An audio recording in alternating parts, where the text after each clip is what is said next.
sticky note.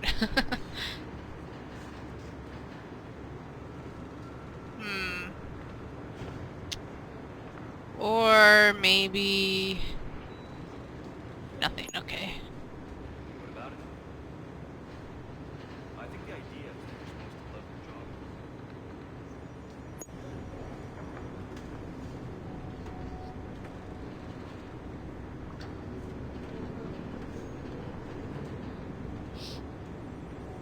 job. Okay. I think it's safe to say that nothing too interesting is going on right now. Oh, wait, hold on. Is there... I was just looking to see if maybe there's a sticky note in here somewhere, but it doesn't look like it. Unless it's really well hidden somewhere. Okay. First, I'm gonna actually check really quick. Okay, so I can just automatically... Okay.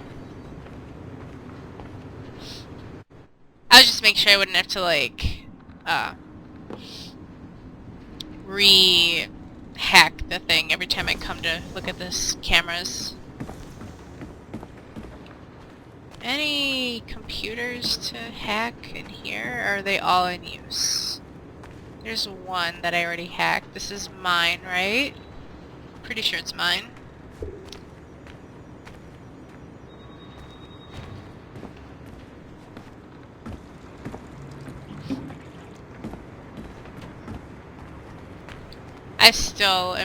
I'm never gonna remember which computer's mine until I actually...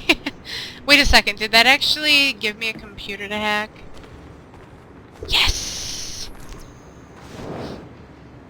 Okay, here we go. Whoa. Okay. What are these? Ah! Oh, it's like a teleport thing. Ah!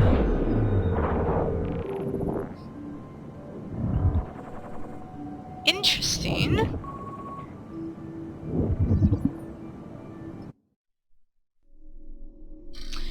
Okay, we got more stuff to read about. Antikythera mechanism? What? Okay.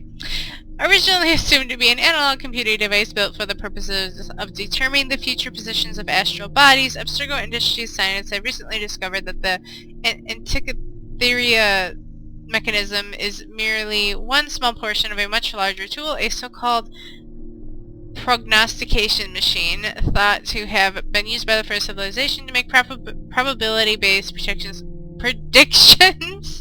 of future events. It has been confirmed, for instance, that our precursor race used such a device in conjunction with their inherent I can totally talk, guys. I assure you I can talk. Precognitive abilities to locate and contact Mr. Desmond Miles, the source of the Sample 17 strand, for purposes that shall remain classified. It is also known that, due to the nature of these quantum probability measurements, that such machines would have been exceedingly difficult to use and that many hundreds of thousands of trials would have been needed to peak such great distances into the future. Baghdad Battery. A mystery that has puzzled scientists for decades. The Baghdad Battery's ultimate secret has finally been discovered. This year, researchers at Abstergo Industries determined that these batteries contained at one time a synthetic precursor element capable of producing power by harnessing energy generated by the passage of time.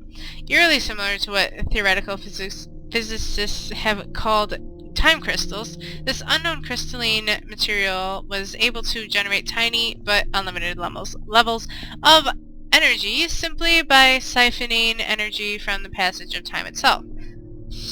Though minutes, the resulting power... I'm like starting to lose my ability to read. I've read so much out loud now and I'm like... The resulting power was likely enough to power a small LED, resulting in a humble but incredibly efficient means of producing light. To date, a functioning precursor time crystal has not been located. Blood vials. Little is known about the function of these blood vials, although dozens have been found since Abstergo took an interest in their recovery at some point in the late 1980s. To date, only 3 have been found in their original contents intact, and of these, only 1 contained a confirmed sample of precursor DNA. Abstergo Industries executives have expressed a particular interest in locating more precursor DNA, and if possible, samples of our so-called mitochondrial Eve. As far-fetched as this sounds, please take special care to identify any vials you might stumble upon in a memory replay. Unfortunately, as the average half-life of DNA is a mere 500 years, any sample old enough to belong to either source 80,000 years or more will have degraded well beyond usefulness. We suspect it would require a minimum of over 250 similarly preserved samples and a hell of a lot of luck to sequence an entire precursor genome, though the true figure is probably closer to 500. Crystal skulls. These ancient tools have been found on a few separate occasions at alleged precursor sites throughout the world. All are communication devices to some degree, although 3 distinct varieties have been discovered so far. The first, crystal skulls, worked much like the mobile telephony... Is that how you actually say it? Mobile telephony devices we use today? These allowed multi-node communication between all who possessed a working device. Second crystal skull was later discovered to have a record and playback function, meaning a user could record and send audiovisual messages to multiple parties as frequently as he saw fit. A third set of crystal skulls, discovered only recently, seem to have acted as passive monitoring devices, much like televisions in a multi-camera surveillance system setup. As yet, the cameras on the opposite end of this setup have not been found. It is unclear why these communication devices were designed to resemble such a macabre piece of anatomy, but we have no reason to suspect that our precursor race, as intelligent as they were, didn't occasionally fall victim to gaudy fashion. Memory seals. These devices, powerful in function but limited in scope, were used by the precursor for civilization to record brief memory impressions which could then be played back or re-experienced by another user at a later date. Judging by their scarcity, fewer than 40 have ever been found or accounted for. It appears that these seals were not wielded casually by the precursor race, but were intended for use only by the wealthiest and most powerful members of that society. To date, no seals containing recorded precursor memories have been found, and only a few have been known to contain any information whatsoever. The seals used by the assassin Altair God damn it, I can say this. Altair Ibn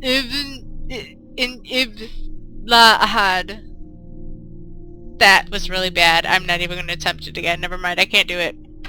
To pass memory information to Ezio Auditore da Firenze are suspected to be functional to this day, but as of this writing, their whereabouts are unknown. As a point of interest, it can be revealed that many of Abstergo's early breakthroughs in genetic memory technology came about through close study of these artifacts, although current Animus technology is not based on their architecture. This is probably the last one. Alright. Voynich manuscript? I think I've heard about this too. That it's like no one can read this or something. Hold on, let's see if this is what it is. A fascinating puzzle as yet unsolved. We are deeply interested in finding the person or persons responsible for the creation of this magnificent and mystifying tome. All researchers assigned to European subjects living in the 15th and 16th centuries should be advised to pay special heed to any mention of this rare and valuable artifact. Although recent carbon dating has given the manuscript a birth date of 1405 or thereabouts, Abstergo Industries has uncovered highly classified information that complicates this theory greatly. One subject of great interest to us in this endeavor is the English philosopher Roger Bacon. Roger Bacon. Roger Bacon. What a name. Alright.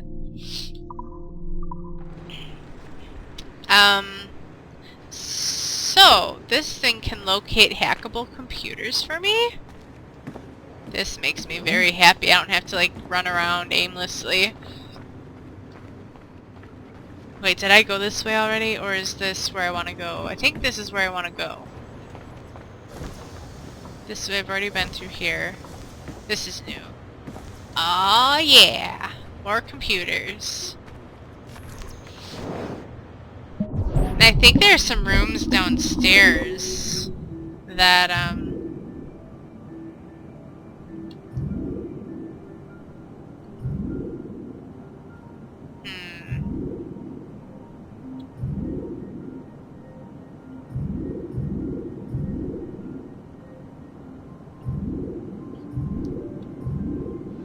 Whee! I did it! I think there's, yeah, like I was gonna say, there's like at least one room downstairs, I think, that is the level 2 security. Or else it might be all level 3, I'm not sure. Alright, what do we got here? This is the comic. Looks like Joan of Arc. How many ancestors do you have? How many of their secrets are locked away in your genes? And how many of their stories are you willing to share with the rest of us? Welcome to the fascinating world of genetic memory retrieval. We here at Abstergo Entertainment are now poised at the precipice of this exciting new frontier. Technology and science that will change the way we view the past and live the future. In the coming year, we'll be opening studios all across the world dedicated to a single purpose, collecting and archiving the stories locked away in human DNA. And we need your help. We're looking for courageous men and women to donate their genetic materials to our historical research teams and help us make history? I was totally expecting to read remake history, but I guess that doesn't really make a whole lot of sense, does it? Donate today! As it shows a blood vial. Join us! Oh, so join us, Abstergo Entertainment, where the past is our playground. Sure, why not? Okay. 2 computers and one over, well, not in one, but like right next to each other.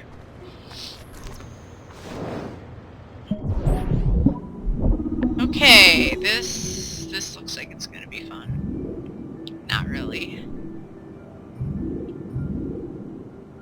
Whoa.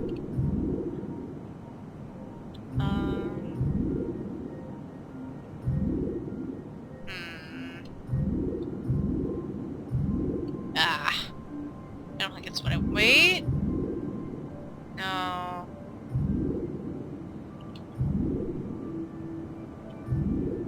There we go. Now, where do I want to go? I can either...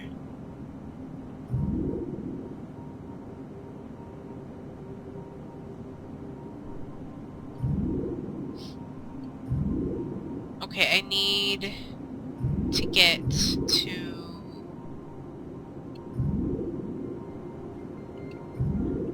Oh, come on. That's not what I wanted. Oh, that is what I wanted! Look at that! Yay! I like how I do pretty much all these by accident, basically.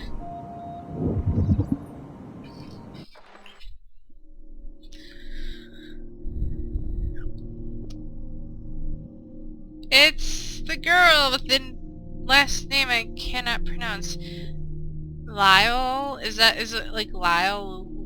It can't, I'm pretty sure it's not Lizelle. Lizelle. It might actually be Lizelle, I don't know. Okay, one of history's most overlooked leaders, Madeline de freed hundreds of slaves and brought them to sanctuary in a tropical haven whose construction she oversaw personally. Brutally cut down at the peak of her career by Aveline de Grandpré, the orphan she rescued from a broken home, Madeline served as a Master Templar in the southern colonies from 1764 to 1777.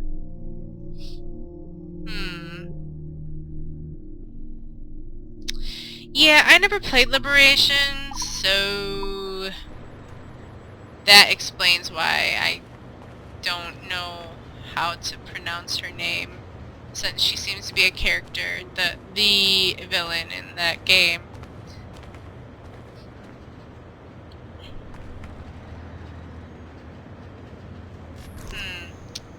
Alright, looks like we have this one and the next computer to do.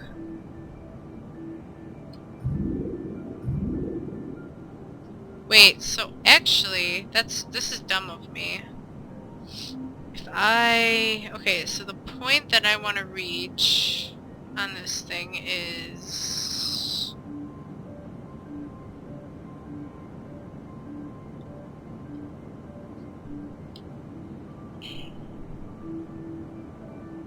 there? Now where am I? Here? Okay. Oops.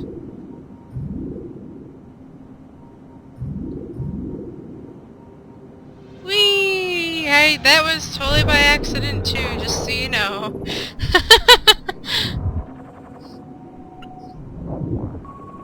Alright, what do we got? More reading?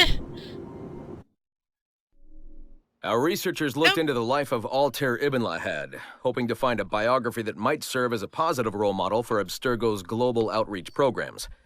Unfortunately, this renegade assassin proved to be no such thing. In much of his footage, we see a man gleefully flouting some of his culture's most entrenched taboos with an arrogance that borders on messianic. Altair, no! This is not our way! To burn a man's body is forbidden! Many of our researchers felt that the arguments articulated by Altair's rival, a man known as Abbas, were clearer and more cogent than any we heard from Altair. I've recently put in a request that more effort be dedicated to locating one of Abbas's descendants, if any exist. It's clear to us that Altair's transgressions were the primary motivation behind the ultimate dissolution of his despicable order by the middle of the 13th century. We therefore strongly recommend a pass on this property, in favor of a more agreeable and inspiring figure from this era. Wow.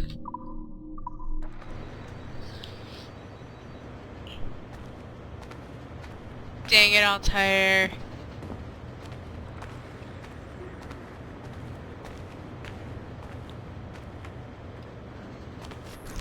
More like, dang it, Templars and stuff like that. Okay, so I want...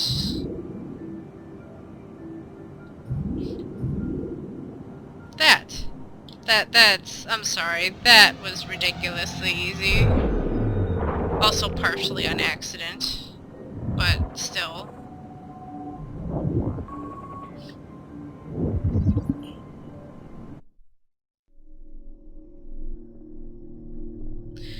Alright. Subject 17, Phase 1 Report. This surveillance video, possibly captured by Erudito or another group, is labeled New York, USA, 2012-9-1-402. The accompanying chat transcript was labeled Kidnapped Data Transcript Level 3. Sorry, doing gibberish nonsense seems to reset my speaking.